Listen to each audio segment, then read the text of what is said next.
अस्सलाम वालेकुम गाइस। आज का जो हमारा टॉपिक है वो है HSK इज इम्पोर्टेंट और not in CSE scholarship.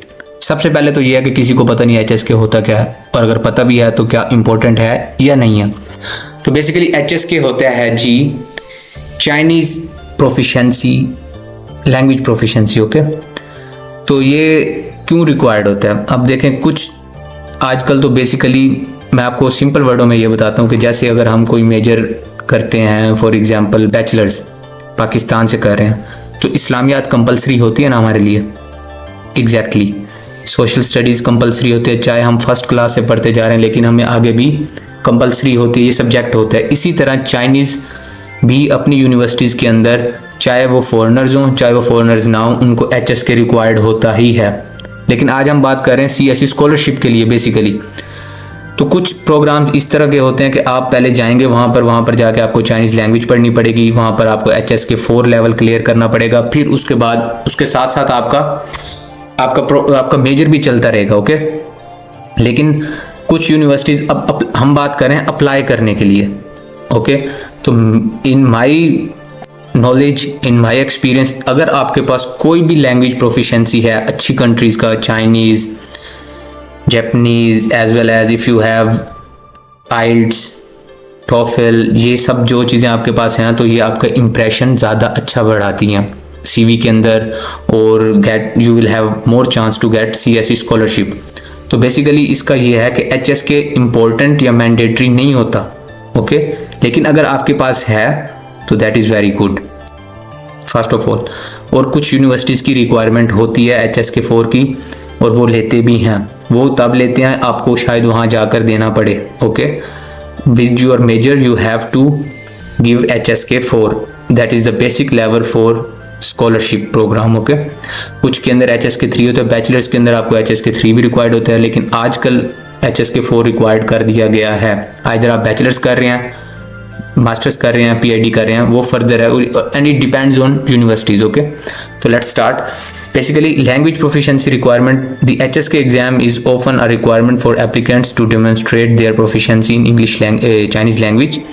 Different scholarship categories or specific programs may have varying HSK level requirements. वही बात आ गई ना, कुछ प्रोग्राम्स की रिक्वायरमेंट्स होती हैं, और बेसिकली अगर कुछ स्टूडेंट यहाँ से चाइनीज़ लैंग्वेज के ऊपर ही अप्लाई करेंगे तो उन्हें HSK 5 या 4 रिक्वायर्ड होगा फॉर श्योर। फिर उसके बाद डिग्री प्रोग्राम इन चाइनीज़ लैंग्वेज, वही बात आ गई कि मैंने आपको बता दिया, डिग्री प्रोग्राम के अंदर तो जाएगा चाइनीज़ लैंग्वेज के ऊपर, तो उसको HSK लाजमी रिक्वायर्ड होगा।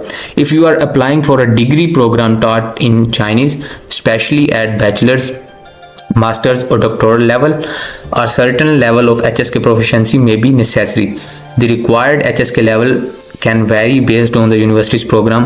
HSK 4, HSK 5, HSK 6, ये मैं आपको बता रहा हूँ, ये रिक्वायर्ड होगा।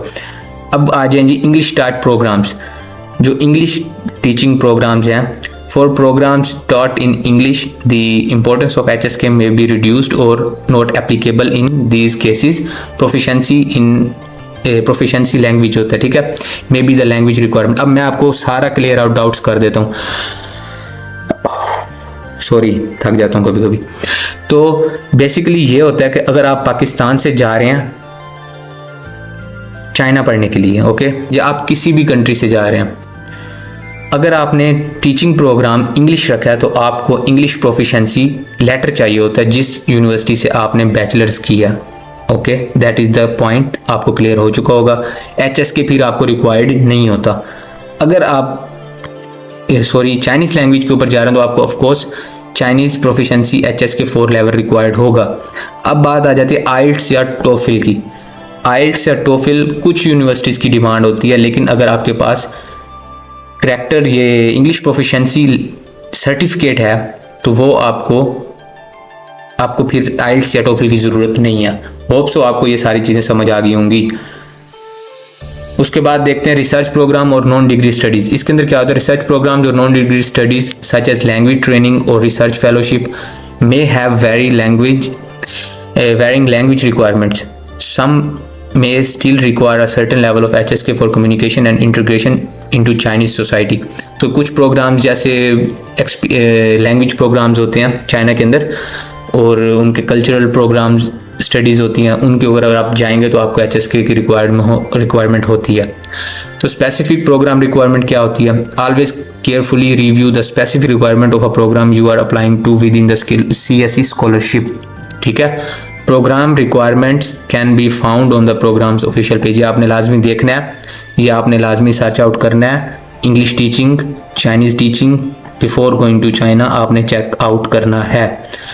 Changes in requirement, scholarship guideline includes language proficiency requirements can change from year to year. It's important to refer the most up to date guideline। अब मैं आपको बता रहा हूँ CSE के अंदर आप जाएंगे, इंग्लिश टीचिंग के अंदर जाएंगे तो फाइन है। अगर आप फॉर एग्जांपल यहाँ से सिल्क वो बेल्ट रोड वाले के ऊपर जा रहे हैं, okay, belt road, one belt road जो स्कॉलरशिप है, तो उसके अंदर आपको वहाँ पर जाकर चाइनीज़ लैंग्वेज 1 साल के लिए पढ़नी पड़ेगी, फिर आपका मेजर स्टार्ट होगा। तो ये आप चीज़ें अपने माइंड में रख के फिर आपने अप्लाई करना है। एडिशनल कंसिडरेशंस क्या होती हैं? In additional to language proficiency academic performances and research proposals, recommendation letters and other aspects of your application are also important factor for the CSE scholarship selection process। तो basically आपको इस चीज़ की समझ तो आ गई होगी। लास्ट की एडिशनल कंसिडरेशन ये होती हैं कि जितना गुड़ उतना मीठा, as much as you put effort as much as you will get the reward। that is the basic thing of additional considerations। अगर लैंग्वेज प्रोफिशिएंसी के अंदर HSK4 है, चाहे इंग्लिश टीचिंग पे जा रहे हैं चाहे आप चाइनीज़ टीचिंग पे जा रहे हैं, तो आपका इंप्रेशन बढ़ेगा। आइल्स अगर आपके पास है तो आपका चांस इंक्रीज़ होगा।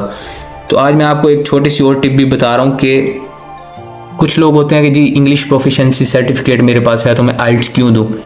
तो भाई आइल्स दे दोगे तो कुछ नुकसान तो नहीं होगा ना, इंग्लिश प्रोफिशिएंसी बढ़ जाएगी आपकी, आपके पास एक सर्टिफिकेट हो जाएगा, आपके पास हायर चांस हो जाएगा। पाकिस्तानी स्टूडेंट्स को क्यों नहीं मिलता? वो इसलिए नहीं मिलता क्योंकि आप जब चाइना जाएंगे, इंशाल्लाह जो भी देख रहे हैं वीडियो को, जब आप चाइना जाओगे तो आपको वहाँ पर पता चलेगा कि वहाँ पर इंडियन स्टूडेंट्स, वहाँ पर दूसरी कंट्रीज़ के स्टूडेंट्स क्यों ज़्यादा हैं, because they do all the things for their experience. और हम लोग सिर्फ जो चीज़ मिल गई दैट्स ओके। इतने मेरे पास स्टूडेंट्स आते हैं मुझे कहते हैं जी फैकल्टी की लिस्ट तो सर निकाल के हमें दे दें। और यार जब आप अपने लिए ही काम नहीं करोगे तो फिर किसके लिए करोगे? स्टे ब्लेस्ड गाइस, अल्लाह हाफिज़।